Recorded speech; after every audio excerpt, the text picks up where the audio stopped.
રાતનું જમવાનું બનાવવા માટે કશું ન હોય ત્યારે આ મેનુ જરૂરથી ટ્રાય કરજો. તો હું છું દિવ્યા ફૂડ કિચનમાં તમારું સ્વાગત છે. તો આજે હું તમારા માટે મિક્સ વેજીટેબલ ઇડલી અને તેની સાથે ખવાતી કરા ચટણીની રેસીપી લઈને આવી છું. રેસીપી સ્ટાર્ટ કરતાં પહેલાં ચેનલને સબસ્ક્રાઈબ ન કરી હોય તો સબસ્ક્રાઈબ કરજો. તો અહીંયા મેં 1 કપ સૂજી અને અડધો કપ દહીં લઈ લીધું છે. તો એક અલગ બાઉલ લીધું છે, તેની અંદર સૂજી અને દહીં બંને જ એડ કરી દેવાનું છે, તમે જોઈ શકો છો. ત્યાર પછી આની અંદર 1 ચમચી જેટલું મીઠું એડ કરવાનું છે. મીઠું એડ કર્યા પછી બધું જ બરાબર મિક્સ કરી દેવાનું છે, તમે જોઈ શકો છો. મિક્સ કર્યા પછી આની અંદર પાણીની જરૂર લાગતી હોય તો આપણે પાણી એડ કરવાનું છે. તો મેં અહીંયા અડધો કપ પાણી એડ કરી દીધું છે અને તેને પણ પછી મિક્સ કરી દેવાનું છે. હજુ પણ આપને રવા અને ઇડલીનું બેટર ઘટ લાગે છે તો મેં અડધો કપ પાણી બીજું એડ કર્યું છે અને તેને પણ સરખી રીતે મિક્સ કરી દીધું છે. ત્યાર પછી બેટરને આપણે 10થી 15 મિનિટ રેસ્ટ માટે મૂકી દેવાનું છે. જ્યાર સુધી આપનું બેટર રેસ્ટ પર છે ત્યાર સુધી આપણે ચટણી બનાવી દઈએ. તો અહીંયા 2 ટેબલસ્પૂન જેટલું તેલ લઈ લીધું છે, તેની અંદર 1 ચમચી ચણાની દાળ અને 1 ચમચી અડદની દાળ લઈ લીધી છે. બસ એને આ રીતે મિક્સ કરી દેવાનું છે અને 1-2 મિનિટ માટે તેને સાંતળી લેવાનું છે.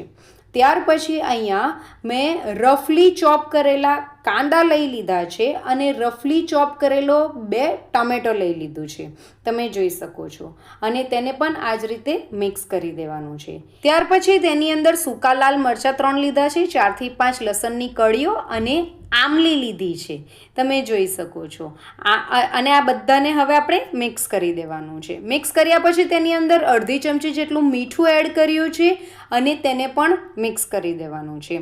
અને આપણે ત્યાર સુધી તેને આ રીતે ચલાવવાનું છે જ્યાર સુધી આપણા ટામેટાં ચઢી નહીં જાય, એકદમ સોફ્ટ નહીં થઈ જાય. તમે જોઈ શકો છો આ રીતે ટામેટાને તોડતા જવાનું છે અને ટામેટાં સોફ્ટ થઈ જાય ત્યાર સુધી આપણે તેને ચડવા દેવાના છે. તો આપણા ટામેટાં હવે ચડી ગયા છે તો હવે આપણે આને ઠંડુ થવા દેવાનું છે, તમે જોઈ શકો છો. તો આ મિશ્રણ હવે ઠંડુ થઈ ગયું છે તો હવે એક મિક્સર ગ્રાઇન્ડર લીધું છે, તેની અંદર મિક્સર જારની અંદર આ ચટણીને આપણે ગ્રાઇન્ડ કરવાની છે. તો બધું જ આ જારની અંદર એડ કરી દેવાનું છે અને તેની સાથે 1/4 કપ જેટલું પાણી એડ કરવાનું છે અને તેની સ્મૂથ પેસ્ટ બનાવીને રેડી કરી દેવાની છે, તમે જોઈ શકો છો. એકદમ જ સ્મૂથ પેસ્ટ બનીને રેડી થઈ ગઈ છે. તો હવે આને એક બીજા બાઉલની અંદર હું કાઢી નાખું છું. ત્યાર પછી આની ઉપર એક તડકો કરવાનો છે. તો અહીંયા એક વઘારિયું લીધું છે, વઘારિયાની અંદર 1 ચમચી જેટલું તેલ એડ કરી દેવાનું છે. તેલ એડ કર્યા પછી તેની અંદર 1 ચમચી જેટલું રાઈ એડ કરી દેવાનું છે અને રાઈ તતરી જાય એટલે તેની અંદર સૂકું લાલ મરચું એડ કરી દેવાનું છે. ત્યાર પછી થોડાક લીમડાના પાન એડ કરવાના છે. હવે આ તડકાને આપણે જે ચટણી બનાવી છે તે ચટણીની ઉપર આ રીતે નાખી દેવાનું છે અને તેને બરાબર મિક્સ કરી દેવાનું છે, તમે જોઈ શકો છો. ખૂબ જ યમ્મી અને ટેસ્ટી એવી સાઉથ ઇન્ડિયન સ્ટાઇલ આપણી ચટણી બનીને રેડી થઈ છે. ત્યાર પછી આપણે જે બેટર કર્યું હતું એ બેટર 15 મિનિટ પછી તમે જોઈ શકો છો કે આપનો જે સૂજી છે એ ફૂલીને રેડી થઈ ગઈ છે.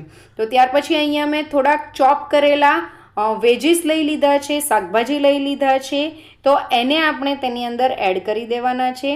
ટમેટાના બીનો ભાગ મેં કાઢી નાખ્યો છે અને એને ચોપ કરેલું છે. ગાજરને પણ ઝીણું સમારી નાખ્યું છે. ત્યાર પછી શિમલા મરચાં પણ મેં આ જ રીતે ઝીણા સમારી નાખ્યા છે અને કાંદાને પણ ઝીણા સમારી નાખ્યા છે, તેની સાથે ધાણા પણ એડ કરી દીધા છે. ત્યાર પછી તેની અંદર 1 ચમચી લીલું મરચું અને આદુની પેસ્ટ એડ કરી દેવાની છે અને આ બધાને આપણે બરાબર મિક્સ કરી દેવાનું છે.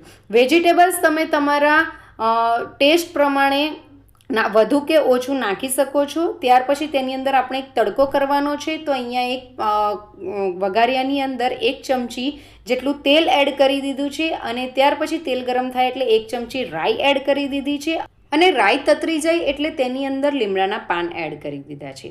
હવે આ વઘારને આપણે જે બેટર બનાવ્યું હતું એ બેટરની અંદર એડ કરવાનું છે. તો તમે જોઈ શકો છો કે આપણે જે બેટર રેડી કર્યું હતું તેની અંદર આ વઘાર મેં એડ કરી દીધો છે અને તેને આ રીતે બરાબર મિક્સ કરી દેવાનું છે. ખૂબ જ યમ્મી અને ટેસ્ટી આપણી ઈડલી બનીને રેડી થશે. તો વિડીયો સ્કીપ નહીં કરતા, આગળ આખો વિડીયો જોજો. આની કન્સિસ્ટન્સી અત્યારે આ રીતની છે અને આવી જ કન્સિસ્ટન્સી આપણે રાખવાની છે. ત્યાર પછી અહીંયા મેં ઈડલી સ્ટેન્ડ લઈ લીધું છે અને તેની અંદર તેલથી આપણે ગ્રીસ કરી દેવાનું છે.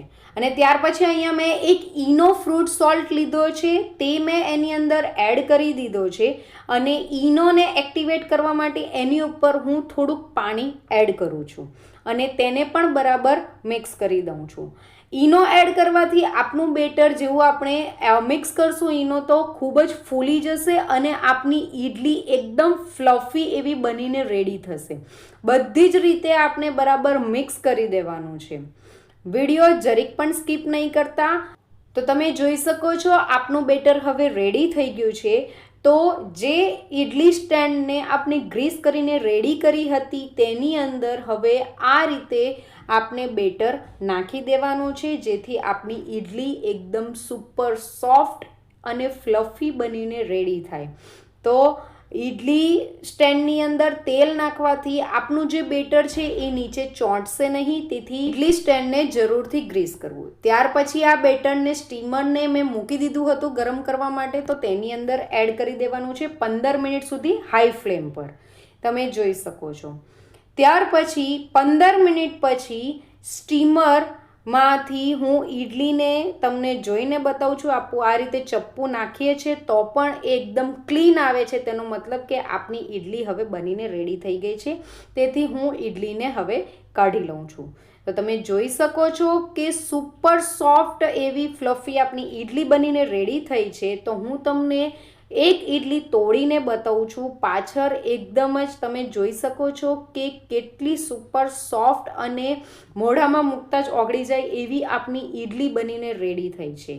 તો અહીંયા આપણે જે કરા ચટણી બનાવી હતી સાઉથ ઇન્ડિયન સ્ટાઇલ અને જે ઈડલી બનાવી હતી એ બંને મેં સર્વિંગ બાઉલમાં લઈ લીધું છે. તો તમને મારી આજની રેસીપી કેવી ગમી એ મને જરૂરથી કમેન્ટ કરીને કહેજો. અને તમે કઈ જગ્યાએથી આ વિડીયો જુઓ છો તે પણ મને કમેન્ટ કરજો.